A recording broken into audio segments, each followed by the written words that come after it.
So just a little context for the sermon. It's a sermon I offered multiple years ago, and a beloved member of the congregation asked if I'd revisit the words, given the lack of civility that is permeating our culture. And I had dinner last night with many of our Unitarian residents who live at the terraces at San Joaquin Gardens. And part of our conversation was, how do we remain caring, loving, and civil in a world that is so combative?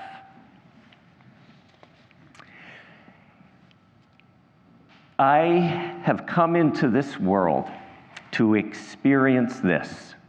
People so true to love that they would rather die before speaking an unkind word. People so true, their lives are a promise of hope. So says Persian poet Hafiz. Pentecostal preacher friend of mine always begins his sermon on Sunday by silently praying, "May the words of my mouth and the meditations of my heart be always acceptable in thy sight, O God, my strength and my Redeemer." These words come from the Jewish scriptures, from the book of Psalms, Psalm 19 to be exact. "May the words of my mouth and the meditations of my heart be always acceptable in thy sight, O God, my strength and my Redeemer." Now, we don't have to agree with the theology of God as a Redeemer to acknowledge that these words hold a great truth. They remind us that the words we speak or write have power and consequence. They warn us that we must mindfully connect the words of our mouth to the wisdom of our heart. As my mom used to say, think before you speak. And you'll always then speak from love. We just sang a song with words and music by Alaskan songwriter and activist Libby Roderick. The song asks 4 questions. How could anyone ever tell you you were anything less than beautiful? How could anyone ever tell you you were less than whole? How could anyone fail to notice that your loving is a miracle? How could anyone fail to notice how deeply you're connected to my soul? These are meaning-filled questions. In times of disagreement, in times of anger, in times of deep disappointment, in times of conflict and division, these 4 questions can connect the words of our mouths to the love that is always waiting in our heart, no matter how weary or broken our heart may be. How could I ever tell you that you were anything less than beautiful? How different the words of our mouth would be if we asked ourselves this question about the person to whom we are about to speak. How could I ever tell you you were less than whole? How different would the words of our mouth be if we asked ourselves this question about the person with whom we disagree? How could I fail to notice that your loving is a miracle? How different would we be if before we repeated stories or rumors or trash talked someone, we asked ourselves this question about the person we would be criticizing? How could I fail to notice how deeply you're connected to my soul? How different would our world be if before we sent that text, email, or Snapchat, or posted to Facebook, Blue Sky, or other social media? How different would our world be if we asked ourselves this question about the person with whom we're angry?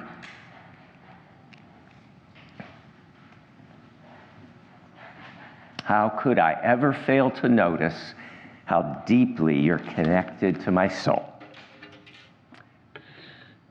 So let's face it, none of us is perfect.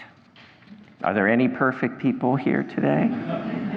Oh, yes, we have perfection achieved, Pat. So with the exception of Pat, none of us is perfect. We sometimes forget that words can hurt, that careless words can cause real damage, some of it lasting. We all say things that are more connected to the anger in our belly than to the kindness at our core. We all do things that arise from within at the heat of the moment. It's our spiritual challenge to do less of that. Just because we're not getting our way, just because someone has ticked us off, just because it feels like no one is listening, just because we feel powerless, just because we're hurting, just because we are really, really, really angry, just because it feels like our community and our values are under attack, just because it feels like our world is breaking apart, just because it feels like the world has been broken for as long as we remember. It's not okay to say or do things in a careless or unkind way. We should try to conduct ourselves in ways that are respectful and responsible. Respectful and responsible to something greater than ourselves.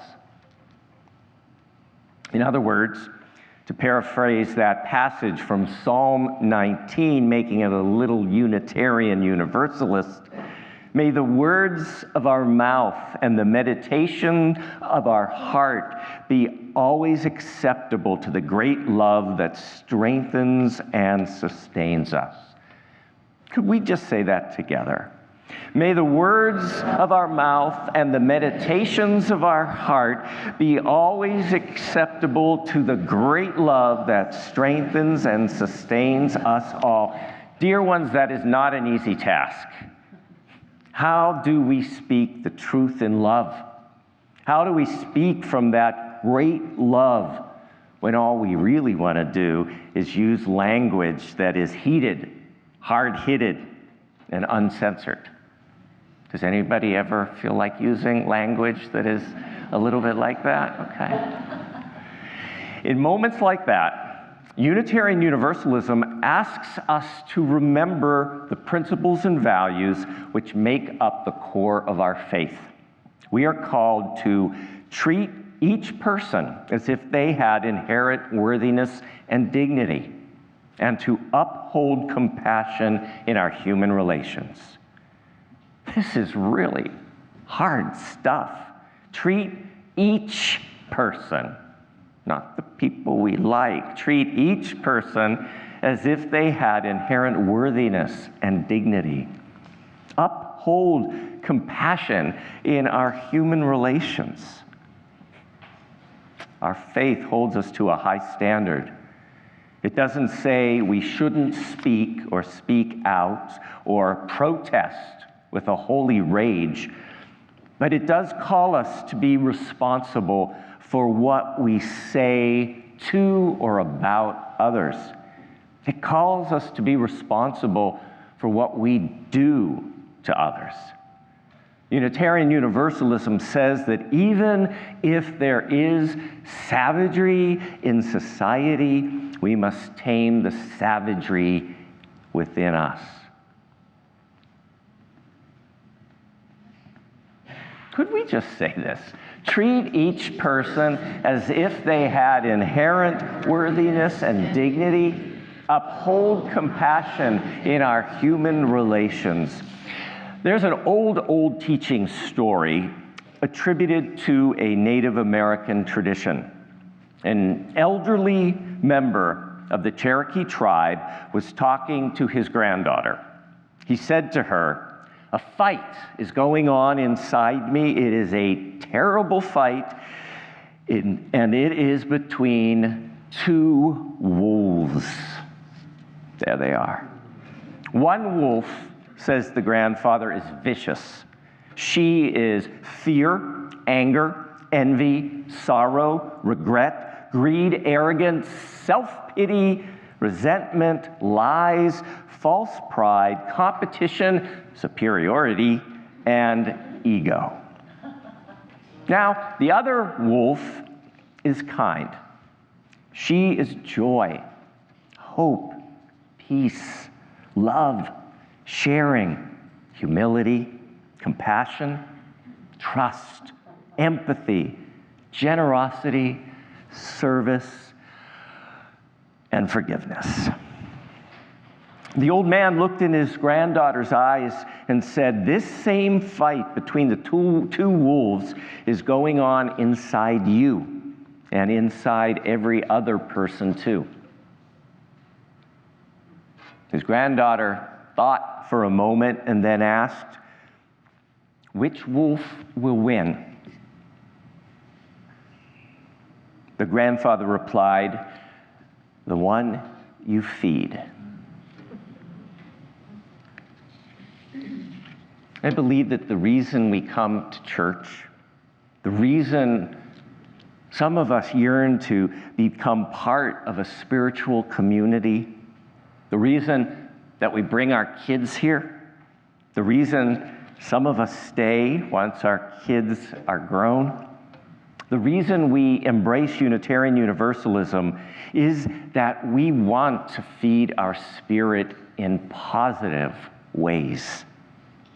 We want to remember to treat each person as if they had inherent worthiness and dignity. We want to uphold compassion in all our human relations. We want to feed the kind of wolf inside us, the kind wolf inside of us. We want to feed it with things like joy, hope, peace, love. That's why we breathe in peace, breathe out love. Sharing, humility, compassion, trust, empathy, generosity, service, and that tough word, forgiveness.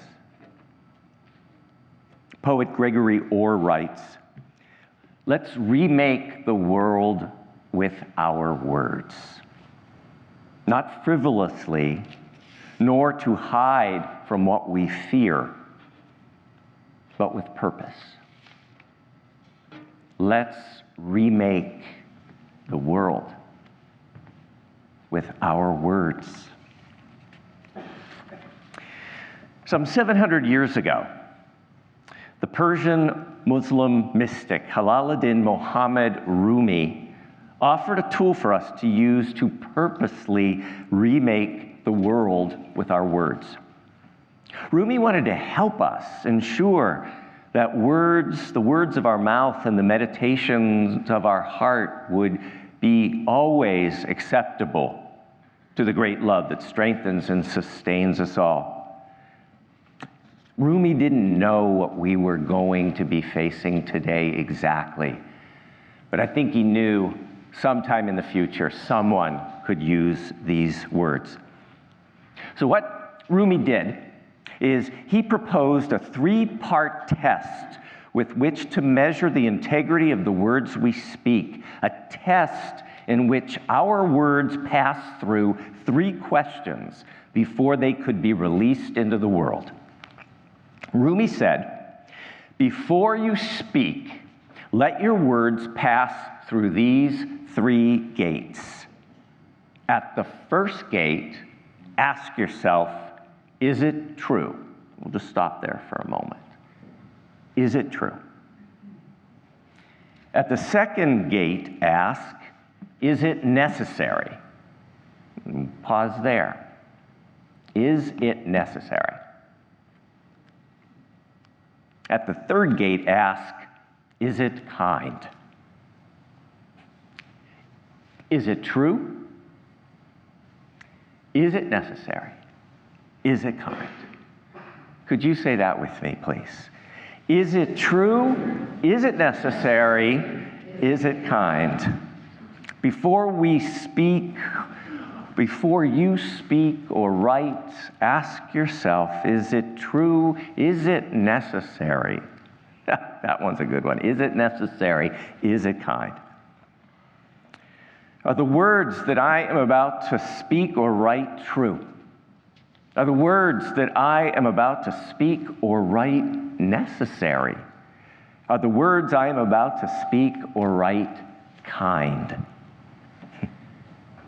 I wonder what our homes, our marriages, our friendships, our relationships, our workplaces, I wonder how they would feel like if we were this intentional about how we speak to or about others. What would our locker rooms, our school hallways and cafeterias, our boardrooms, our school boards, our city council chambers, what would they look like if they were and we were intentional about the way we speak to or about each other? What would our political debates, our campaign rallies, our network and cable news programs, our Facebook pages, our social media feeds, and our texts and emails be like if we were this intentional about how we speak to or about each other, or this intentional about what we write to or about each other? What if the words of our mouth and the meditations of our heart would always be acceptable to the great love that strengthens and sustains us all? My friends, we have come into this world to experience this. People so true to love, they would rather die before speaking an unkind word. People so true, their lives are a promise of hope.